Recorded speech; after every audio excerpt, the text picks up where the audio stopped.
If you've had a relationship and before it even began, you may have suffered from Sudden Repulsion Syndrome. Let's just call it SRS. Yeah, really. Chicago professional matchmaker Erika Kaibartis joins us now to explain exactly what that is. And welcome back to the show, Erika. Always good to have you here. Thank you for having me back. It's great to see you guys again. I think this might be one of those things that people are like, I don't know what this is. And then you're like, I think everyone's experienced this or had this experienced onto them. Exactly. It's such a funny thing. And Sudden Repulsion Syndrome, it's such a funny word. It kind of, SRS for short. Right. But, you know, a lot of people have experienced this and probably not even known it before.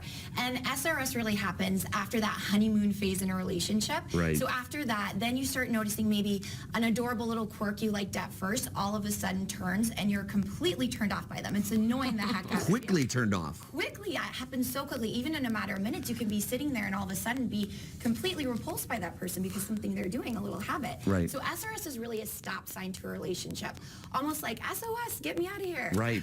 And when you get to the stage, it might be a real problem because then you can't undo it. So I think it's important to know what maybe some of those habits are. So what are some of the triggers? Yeah, so the first one is being married to your phone. And this can happen, I think, early on in a relationship, or even married couples have this problem too. I take the example of that guy in Texas who made headlines recently.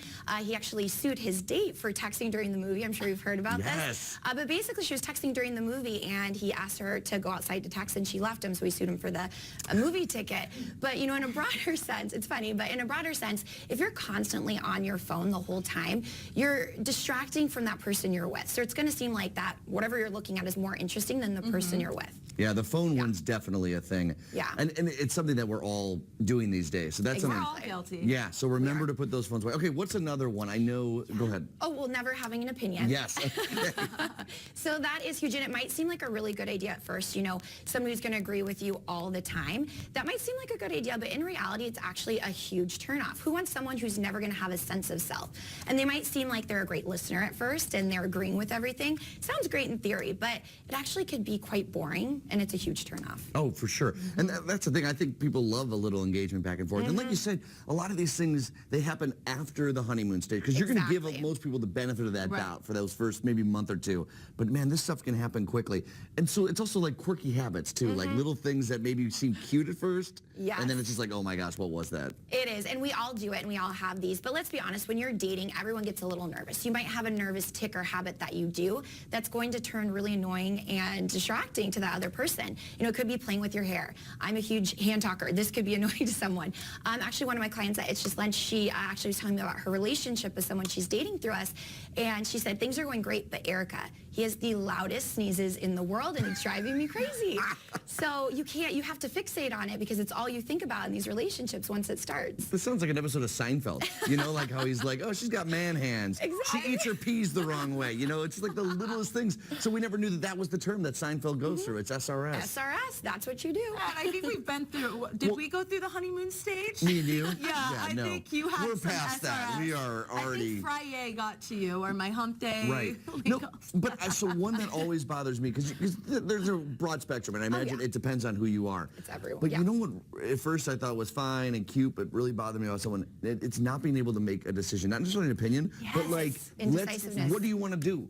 And where do you want to grab lunch? I would always make the decision of lunch and dinner, and I'm like, just pick a place, just say a restaurant and we'll go there. I think that happens with every single couple. Where are we eating tonight? It's always an argument. Right. So what are some ways that we can control this, or is it just about being self-aware, or is it communication? What is it? I mean, you have to really look inside yourself. You know, I always tell clients, it's not about just checking things off a box. You really have to look inside yourself.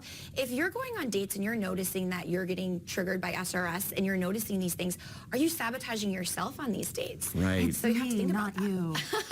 You mean the person that has the SRS, that maybe that they're looking for something as a way out? Okay. Yeah, you know, are you being overly picky, or are these true deal breakers? You know, nobody's going to be perfect at the end of the day. Right. So is a sneeze worth not being with someone forever? Right. Probably not. I think in this instant dating world, like when a lot of people are using apps, people are so quick to look for the most little thing as an imperfection. So I think it is about preparing yourself, being like, look, we're in this situation. I know we're going on a date. Maybe we've known each other for a month. Here we're going on another date. Just be prepared that you will soon find things that you do not like about a person, but to give them another chance, I guess you could say. Of course. I always say give people a chance. I mean, there might be a deal breaker that's kind of weird, but for most people, if they're a hand talker or they play with their hair, it's really not a How reason many to end the dates do you give it? So if someone had a bad first date, That's a do you good one. say follow up on, give it 3 tries, 2? I say 3. 3's a great number. 3 dates always. Because after 3, you're like, oh, I really can't deal with this. Or after the second date, you're like, okay, this isn't too bad. So after 3, I think you have a good sense. Rachel, have you ever had SRS for someone?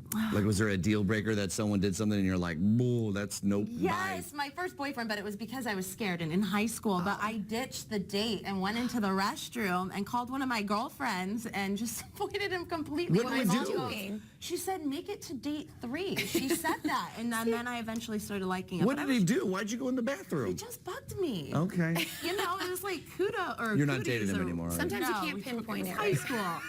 Yeah. Erica, this is really cool stuff, and I think, again, it's something that I think we all know exists, but didn't really have an identifying name for it and how to fix it. So thanks so much for stopping by. Thank you again for Always having me. appreciate it. Okay, so for more on Erica and her services, go to itsjustlunch.com/Chicago.